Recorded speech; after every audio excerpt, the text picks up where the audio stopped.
Mesdames et messieurs de la presse, bonsoir. Très heureux de vous retrouver dans le cadre de cet exercice de redevabilité en ces débuts de semaine. Ce soir, nous voulons faire un focus général sur la situation économique. Vous savez que nous sommes dans un contexte de guerre, mais malgré le contexte de guerre, le gouvernement travaille quotidiennement sous l'impulsion du président de la République et de la première ministre à tenir notamment certains engagements.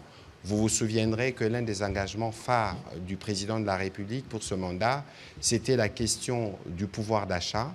Et il en sera question ce soir parce que bien au-delà du conflit dans l'Est de la République démocratique du Congo, qui est un conflit qui nous concerne tous et qui a des impacts à tous les niveaux, mais du côté économique, il y a une méthode, il y a une stratégie qui fait qu'aujourd'hui, le dollar américain, qui est la monnaie, en tout cas de référence par rapport à notre devise nationale, tient la stabilité du taux de change, les carburants. Il y a quelques mois, on s'inquiétait sur les prix du carburant, mais aujourd'hui, les carburants, le prix est plutôt stable. Il y a quelques années, vous vous souvenez que nous parlions ici beaucoup de maïs qu'on importait, mais aujourd'hui, on n'en parle plus. On parlera un peu plus ou moins de la réponse que le gouvernement a pu donner avec certaines provinces, notamment, on a vu le vice-premier ministre, ministre de l'économie, qui a été dans le Kasaï oriental, dans le Katanga. Voilà un peu toutes les questions qui feront l'objet de cette conversation de ce soir. Il ne faut pas oublier qu'en même temps, nous allons parler un peu de la situation dans l'Est au plan économique. Quelle est la stratégie du gouvernement pour nous assurer que, d'une part, nous avons donné l'appui qu'il faut aux opérateurs qui sont sur place et d'autre part, comment nous nous assurons que les populations de cette partie du pays subissent moins les conséquences de cette agression. Parce que s'il n'y avait pas cette agression venue du Rwanda, c'est évident que la situation économique serait meilleure pour nos populations qui sont pour le moment provisoirement sous occupation.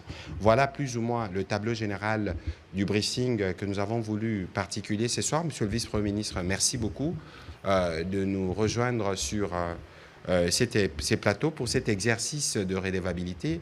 On parle beaucoup de guerre, on a beaucoup parlé des opérations, on a beaucoup parlé de diplomatie, mais aujourd'hui nous avons voulu parler d'économie parce que malgré qu'il y a cette situation de guerre, en tout cas au niveau du gouvernement, il y a une attention particulière qui est accordée conformément aux orientations du président de la République sur cette question économique. Vous êtes le président de la commission ECOFIR du gouvernement. Et donc, vous avez de manière transversale tous ces sujets qui concernent à la fois les secteurs productifs, agriculture et aussi les questions des finances et budget pour nous parler et parler au peuple congolais ce soir de ce que nous faisons.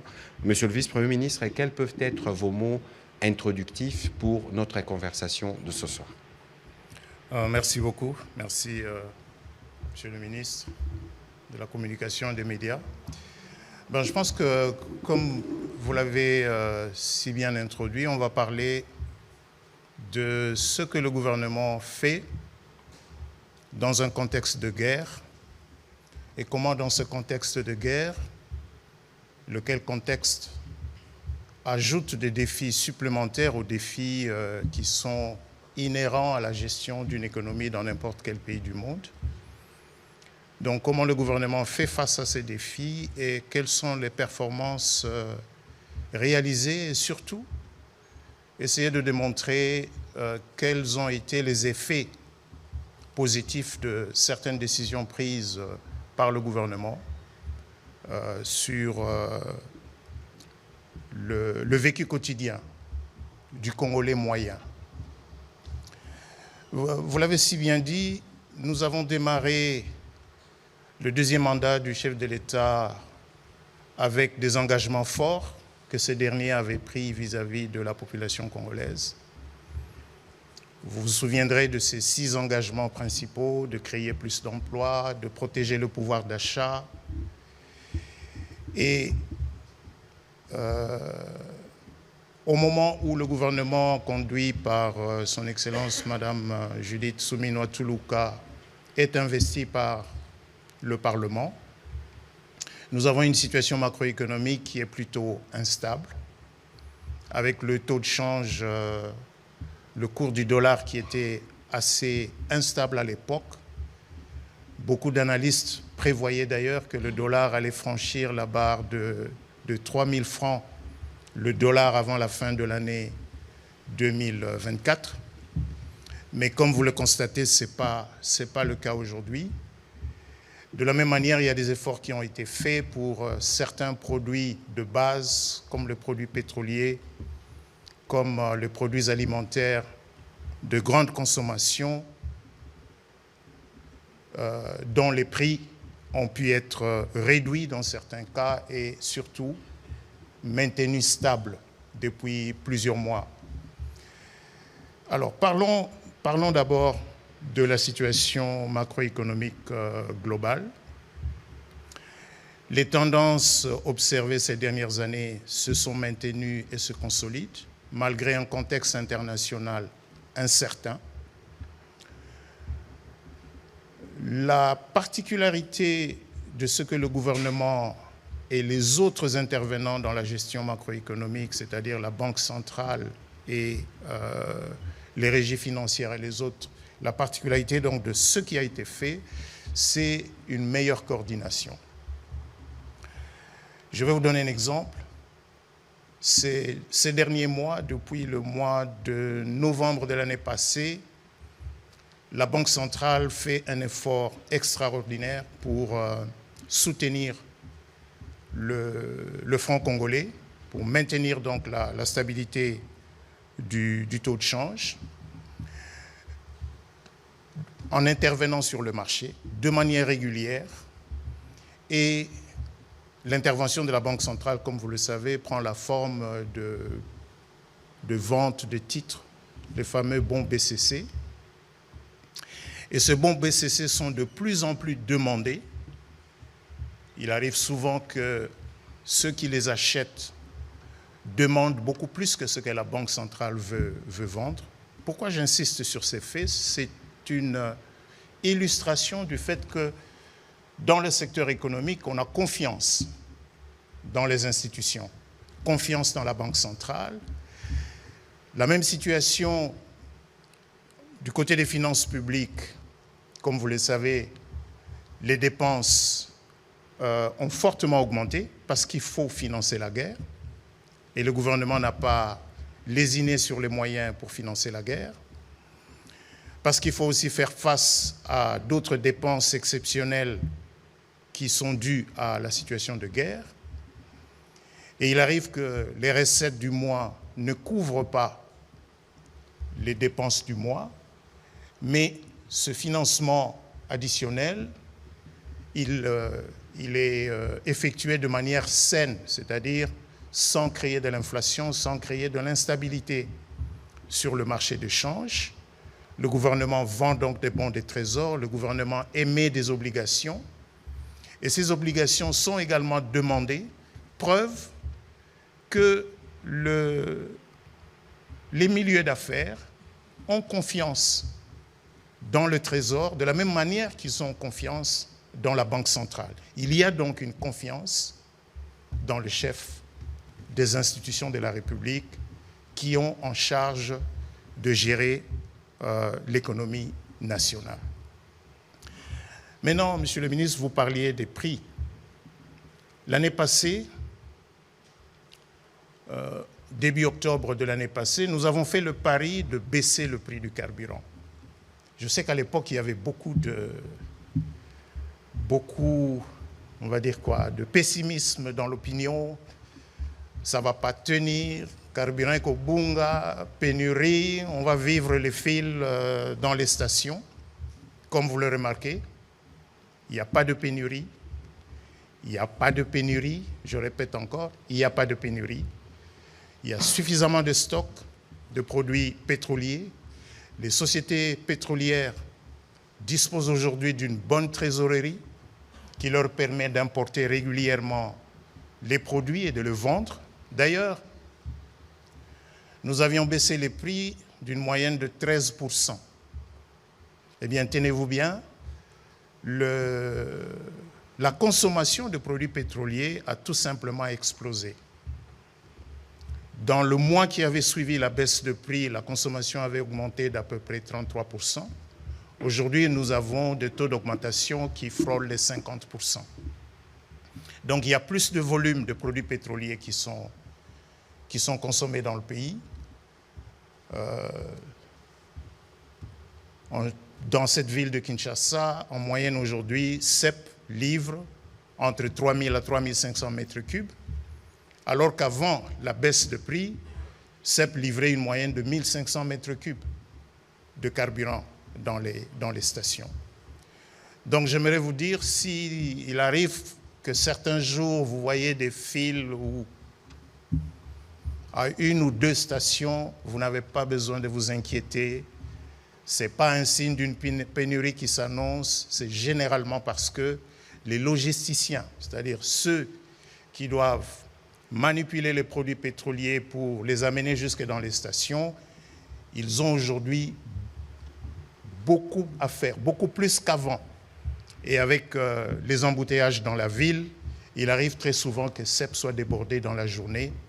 Et d'ailleurs, c'est devenu une pratique courante depuis octobre. CEP livre beaucoup plus la nuit quand il y a moins d'embouteillages dans la ville. Et cette situation, ce n'est pas simplement ici à Kinshasa, c'est une situation générale parce que les prix avaient baissé sur l'ensemble du territoire, évidemment.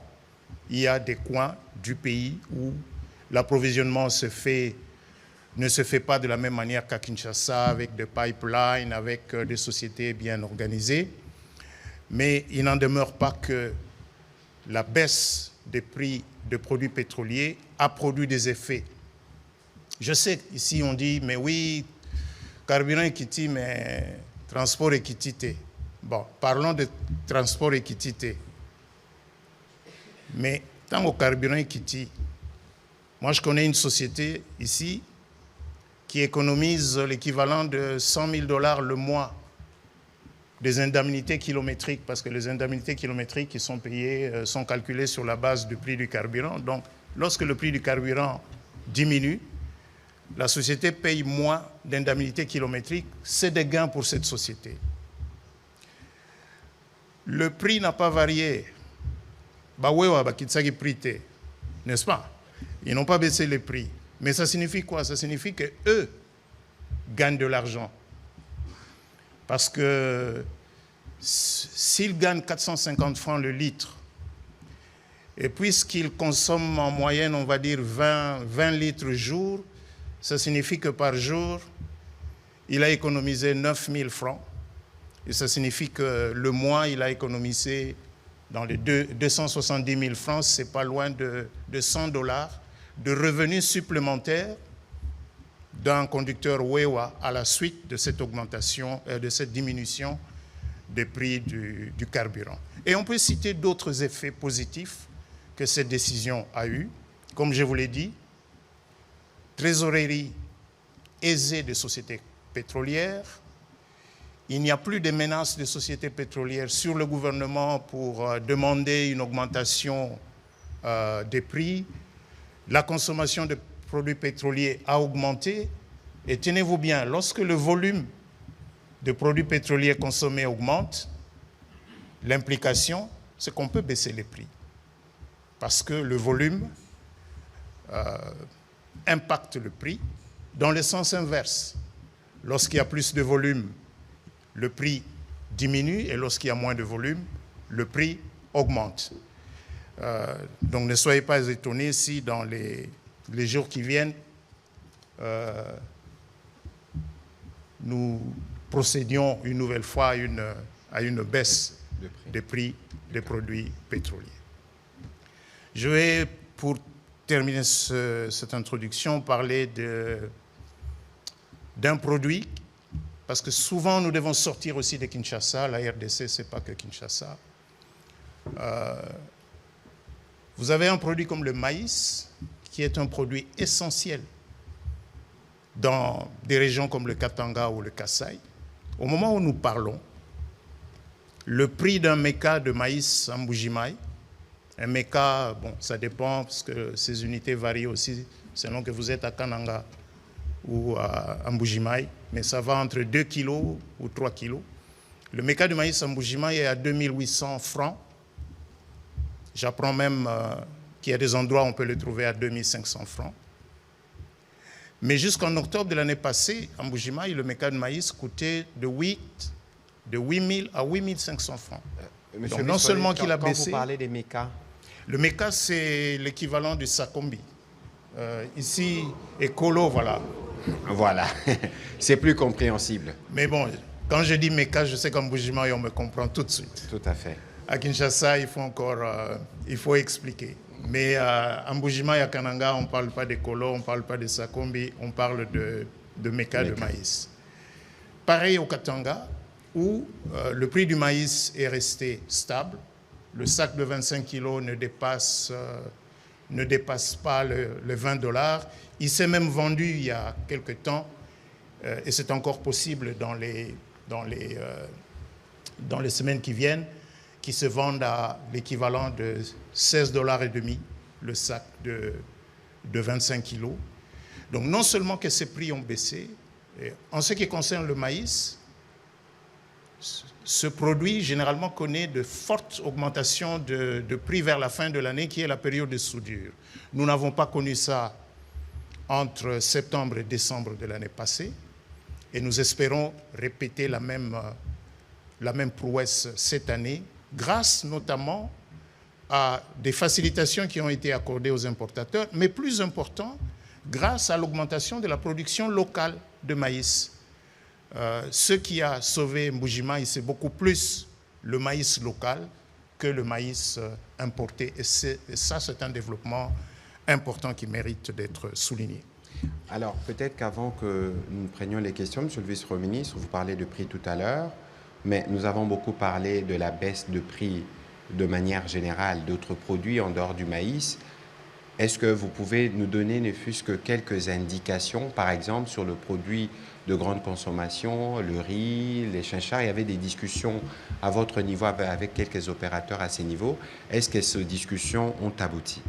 Oui, ces discussions ont abouti, les mesures ont été appliquées, elles sont effectives depuis, on va dire, depuis fin décembre, début janvier. Les mamans savent que le prix du mpiodi a baissé, non seulement qu'il a baissé, mais il a baissé par rapport au niveau qu'il avait au mois de novembre de l'année passée, lorsqu'il y avait eu une surchauffe sur le marché. Et le prix est resté stable depuis lors. Pour toutes les variétés parce que vous savez, quand vous parlez de mpiodi, c'est les mamans de Wenze qui connaissent mieux ces différences-là, mais il y a différents types de produits. Mais pour ces différents types de produits, les prix avaient bel et bien baissé, et nous avons, au niveau du ministère de l'économie, nous avons mis en place un système qui nous permet de mieux connaître le marché. Nous l'appelons Talo. C'est un applicatif développé par des jeunes Congolais qui permet donc de prélever le prix sur différents marchés, dans différentes alimentations, chaque semaine, et ça nous permet de savoir dans quelle boutique, dans quelle alimentation, sur quel marché le prélèvement a été fait, par quel agent, à quelle heure. Et cet agent va repasser chaque semaine dans le même point de vente, et à la fin du mois, nous pouvons consolider l'évolution. Nous avons eu le premier résultat pour le mois de mars. Ce document qui sera dans quelques jours disponible sur les sites du ministère de l'économie nationale, mais qui peut déjà être mis à la disposition de nos amis de la presse, permet de constater effectivement que les prix des biens alimentaires et des biens de grande consommation sont stables, mais plus intéressant, cet instrument nous a révélé une très grande fracture dans l'économie quinoise. L'instrument a été testé à Kinshasa, il donne des bons résultats, il sera à partir du mois de mai-juin déployé en province de manière progressive. Cet instrument nous a révélé que selon que vous achetez dans un supermarché ou que vous achetez dans un Wenze ou dans un marché Somba Zekita ou Matete ou que vous êtes à Kisenso, ou que vous êtes à Gombe, il y a de grandes disparités de prix sur le même produit, la même marque. Et donc, dans les débats, parce que quelqu'un qui peut avoir vu le prix d'un produit dans un supermarché à Gombe va dire, voilà, le prix a augmenté, alors qu'à la même période, ce même produit de la même marque se vend à peut-être 50% moins cher et parfois 75% moins cher dans un marché de Kisenso ou dans un marché de Maluku. Les investigations que nous avons menées ont révélé ce qui suit. Nous avons aujourd'hui 2 grands circuits d'approvisionnement dans la ville.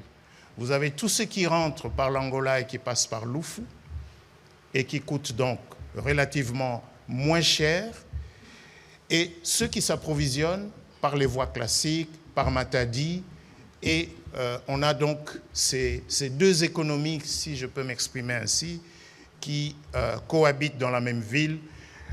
Nous sommes en train d'approfondir les analyses de cette situation, l'objectif étant bien sûr d'obtenir une diminution de ces disparités, mais vous savez, c'est des choses que l'on ne peut pas imposer parce que l'explication se trouve dans la différence dans les coûts logistiques entre celui qui importe par Matadi et celui qui fait venir le mpiodi ou le savon ou le lait par la voie routière à partir du port de Luanda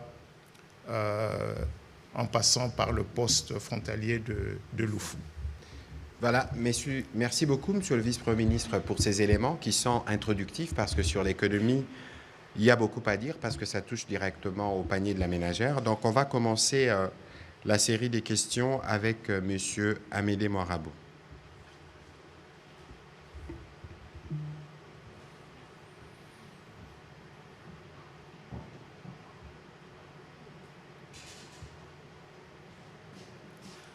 Amédée Moirabou pour le compte de finances et entreprises.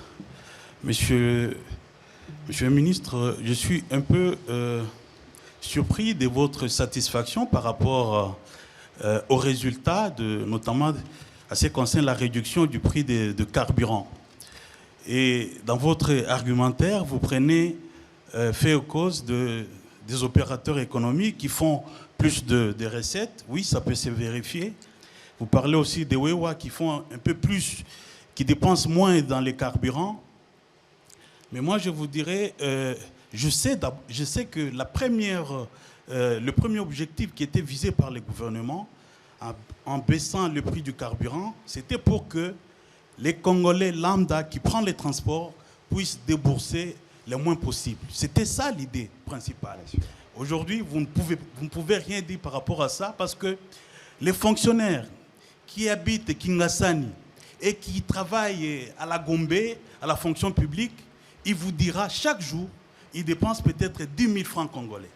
Parce que le prix des transports a triplé, quadruplé, voire quintuplé, à cause notamment des embouteillages qu'on connaît à Kinshasa. Donc, je suis un peu troublé avec votre satisfaction, parce que moi, je suis automobiliste, mais je vous dirais franchement, Excellence, je préférerais plus rouler sur une bonne route que les routes en lambeaux qu'on a actuellement là. Parce que si je vous dis la facture que je dépense pour les réparations, et en tout cas, moi, je n'applaudis pas parce qu'on a réduit de 400% et de 400 francs les litres de l'essence. Donc, est-ce que vous avez pensé aux fonctionnaires? Parce que c'est ça. Aujourd'hui, ils payent plus que ce qu'ils payaient avant, malgré la réduction du prix. Je vous ai suivi, Excellence. Vous avez donné des statistiques de ce que le gouvernement paye, notamment pour les manques à gagner avec les pétroliers. Vous parliez que de 340 millions de dollars dépensés chaque année pendant les 4 dernières années pour payer les manques à gagner des pétroliers producteurs. En 4 ans, 340 millions de dollars, ça fait 1,360 milliard de dollars. Je dis bien 1,360 milliard de dollars. Excellence, Si on avait investi cet argent dans un réseau de transport à Kinshasa, mais le fonctionnaire, il paierait 1000 francs, il quitte Kingasani et il atteint la Gombe. Mais vous avez préféré donner cet argent aux pétroliers et producteurs qui sont des opérateurs économiques. Voilà, c'est ça ma première inquiétude. Alors, Excellence, vous êtes économiste. Aujourd'hui, quand on regarde les top 5 des économies du monde, on voit le Japon, on voit l'Allemagne. Et ces deux pays ont en commun le fait qu'ils ont perdu la Deuxième Guerre mondiale. Mais déjà, 10 ans après la Première Guerre mondiale, 15 ans après, c'était des économies fortes. En tant qu'économiste, quelle stratégie de politique économique pouvez-vous mettre en place pour permettre à la RDC de faire de la donne actuelle de la guerre une économie dynamique et émergente? La dernière question, si vous permettez. Dans toutes vos réunions de conjoncture économique, vous nous parlez des taux de change, vous nous parlez des taux d'inflation, des taux directeurs de la Banque centrale, mais jamais, alors jamais, vous ne parlez du taux de chômage. Vous le savez bien en tant qu'économiste que le taux de chômage, c'est un des indicateurs clés dans l'économie. Pourquoi votre gouvernement ne fait pas du taux du chômage un indicateur de votre politique économique? Voilà. Merci. Merci. Merci bien. Je vais d'abord répondre à votre première question. Je vais la prendre par le dernier bout, c'est-à-dire les pertes et manques à gagner. D'abord, pourquoi parce que dans votre argument, vous dites que vous avez préféré payer aux sociétés au lieu d'utiliser cet argent pour financer, par exemple, les routes. Mais pourquoi cet argent est payé? Pourquoi on appelle ça manque à gagner? C'est parce que le gouvernement a choisi de subventionner les produits pétroliers, c'est-à-dire de les vendre à un prix qui est inférieur au prix économique. Je vais vous donner un cas simple. Aujourd'hui, dans la structure actuelle, c'est-à-dire dans le prix que vous avez à la pompe, 2990 francs le litre d'essence, 2980 francs le litre de mazout. Ce prix-là est calculé avec un taux de change de 1 dollar pour 2600 francs. Alors que sur le marché, le dollar n'est pas à 2600 francs. Le pétrolier qui importe du pétrole en dollars, qui les vend en francs, il a besoin, quand il a vendu en francs, de racheter des dollars. Donc, on lui fait perdre de l'argent en calculant, en imputant dans le prix le dollar à 2600 francs plutôt qu'à 2850. Voilà une des sources de ce manque à gagner. Ça veut donc dire que si aujourd'hui, nous calculons le prix de produits pétroliers en mettant le taux de change de 2850 ou 2860, le carburant coûtera beaucoup plus cher qu'il ne coûte actuellement. C'est donc une façon pour le gouvernement de prendre sur lui une partie de la charge qu'aurait supporté le consommateur final. Mais je peux vous rassurer à ce sujet d'ailleurs. Vous avez raison, ces manques à gagner étaient assez élevés. Pour fin 2023, les manques à gagner évalués à fin 2023 ont tourné dans les 300 millions de dollars qui ont été remboursés totalement. Mais l'effort que nous avons commencé à faire et qui produit déjà des résultats au ministère de l'Économie nationale avec les autres structures, parce que c'est des décisions qui sont prises dans une commission où vous retrouvez le ministère de l'Économie nationale, le ministère des Hydrocarbures, le ministère des Finances, la DGDA, ainsi de suite. Pour le premier semestre 2024, les manques à gagner se sont chiffrés à 16 millions de dollars pour tous les 6 mois. Les chiffres pour le deuxième semestre seront connus avec certitude dans les jours qui viennent, en tout cas avant la fin de ce mois. Mais je sais déjà, parce que les estimations existent, que nous allons rester dans ces limites-là et que nous n'allons probablement même pas dépasser les 16 millions de dollars. Donc, le gouvernement a fait un effort pour diminuer sensiblement les pertes et manques à gagner. Et dans les efforts que nous allons faire dans les jours qui viennent, il s'agira notamment d'augmenter le taux de change dans les calculs du prix pour diminuer le manque à gagner afin que ces ressources servent à autre chose plutôt qu'à financer des pertes encourues par les sociétés pétrolières. Vous allez peut-être demander, mais alors pourquoi le gouvernement prend cette mesure-là? Mais il prend cette mesure-là parce que, imaginez un seul instant qu'il manque de produits pétroliers dans le pays, ce serait la catastrophe. Donc, tout faire pour que l'approvisionnement en produits pétroliers soit régulier est quelque chose de fondamental. Et ne pas mettre tout le poids sur les citoyens, mais enlever une partie de ce poids, c'est ça la position que le gouvernement avait choisie. Je peux vous garantir que dans certaines zones, parce que dans ce secteur, nous divisons le pays en 4 zones, Est, Sud, Nord et Ouest, mais dans la zone Sud, là où nous avons beaucoup de miniers qui sont les plus grands consommateurs de produits pétroliers, nous n'avons plus de manque à gagner dans cette zone-là. Parce qu'on a pris un certain nombre de mesures qui ont permis de diminuer les manques à gagner. Alors, vous avez parlé dans votre question, je comprends. Moi, en tant que ministre de l'économie, j'aurais aussi voulu voir qu'à la suite de cette mesure, parce que 13%, c'est au-delà de 5%. Et en principe, le prix de transport devait être revu à la baisse pour refléter cette diminution de charges. Mais ici, ne mélangeons pas le problème des embouteillages avec des phénomènes économiques sur la base desquels nous, on prend ces décisions.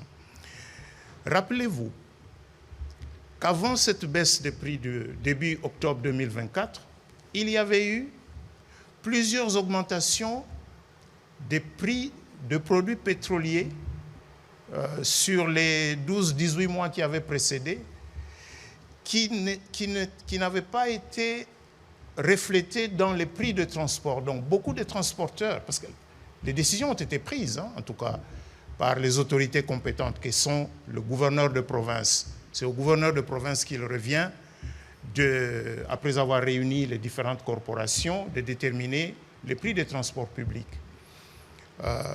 Donc les transporteurs ont dit, quand vous augmentiez, vous nous avez empêché d'augmenter, et maintenant que vous diminuez, vous voulez que nous diminuions, vous ne tenez pas compte des pertes que nous avons encourues dans le passé.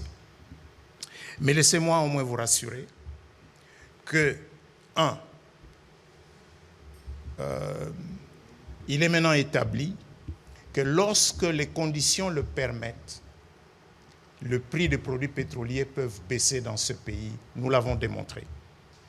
Parce que généralement, le prix augmentait et il y avait toujours des raisons pour qu'ils augmentent.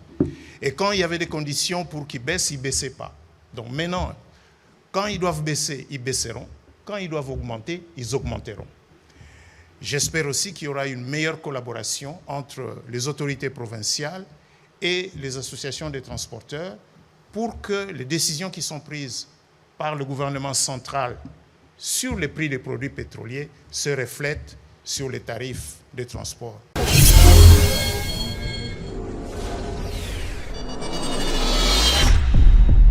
Question ya suka na kansezaki question ya Ndeko Fabrice na Lingala.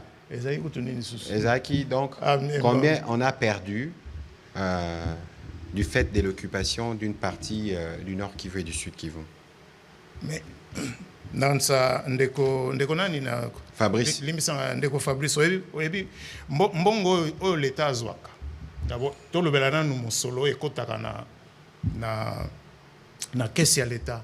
Ekotaka na ba taxe, ekotaka na douane.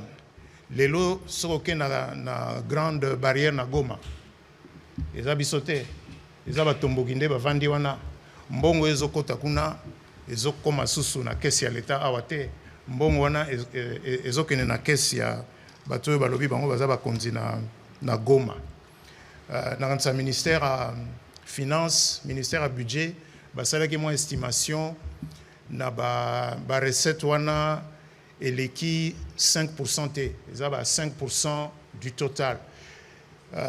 C'est beaucoup, c'est pas rien, c'est beaucoup, mais c'est gérable.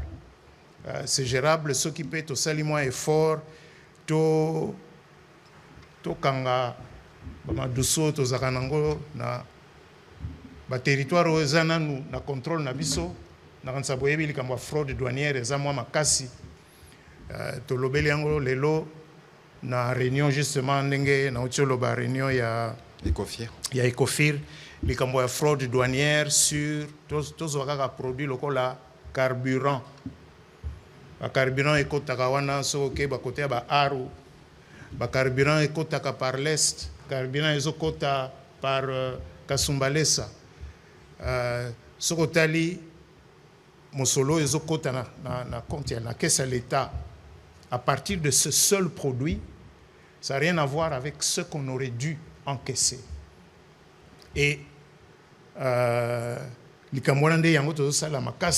c'est justement dans les moments difficiles que tu serais moi mouké pour musole kota pour na combler trou oyo et salemi na misolo to bungisi na ba zone eza occupée na Nord Kivu pe na Sud Kivu.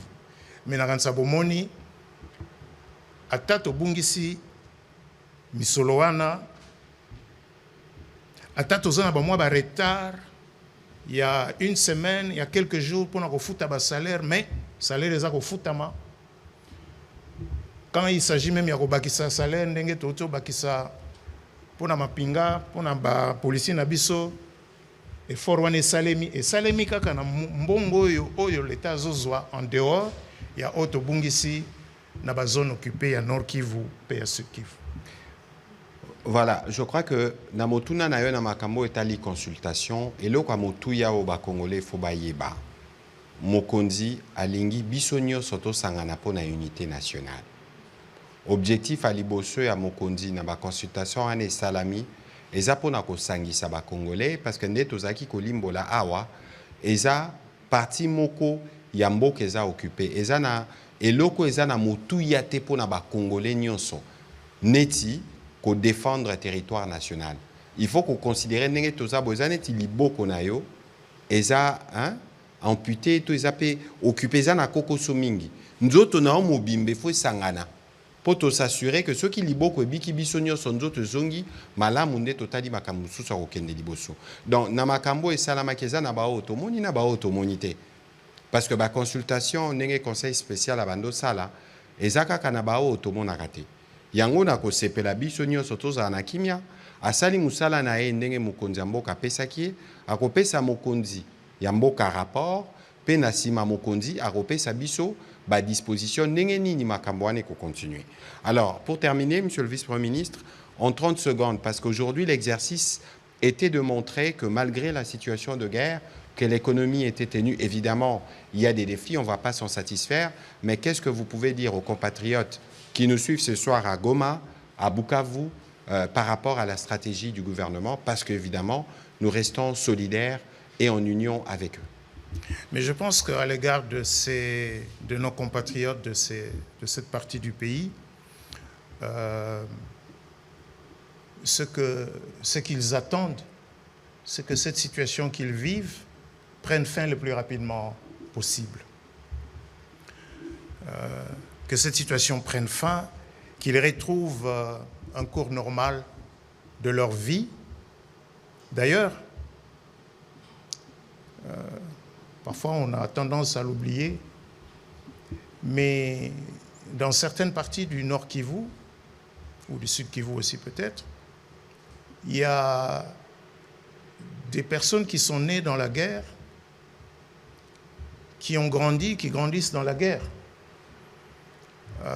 Cette situation n'est pas vieille de 2 ans et n'est pas vieille de 5 ans, c'est une situation qui est vieille de quelques décennies. Le souhait de tous les Congolais aujourd'hui, c'est de retrouver la stabilité, la paix, la sécurité sur toute l'étendue du territoire national. Le souhait des Congolais, c'est de vivre en harmonie avec nos voisins. Il y a c'est pas un détail, mais il y a un fait que l'on oublie souvent. Les 3 pays, RDC, Rwanda et Burundi, dans le cadre de la CPGL, avaient, il y a plusieurs années de cela, mis en place, dans le cadre de la CPGL, une banque de la communauté et financé des projets communs. Ça fera sûrement l'objet d'un autre briefing. Pour ce soir, Monsieur le Vice-Premier ministre, nous vous remercions d'avoir partagé tous ces éléments d'information. Il y a un besoin pour le média d'avoir aussi une attention particulière sur ces questions économiques pour voir que le gouvernement, malgré le contexte de la guerre, tient quotidiennement aux engagements pris par le président de la République, notamment en termes d'amélioration du pouvoir d'achat, mais aussi des créations d'emplois. Nous aurons l'occasion de revenir dans d'autres exercices de redevabilité.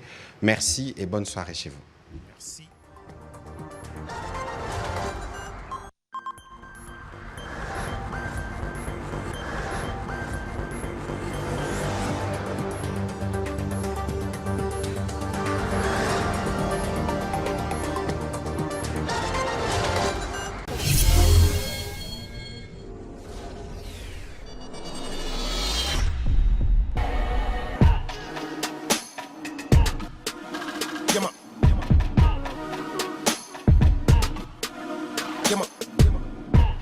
Petit microbe sur son bicross. Ce qu'on veut, c'est devenir...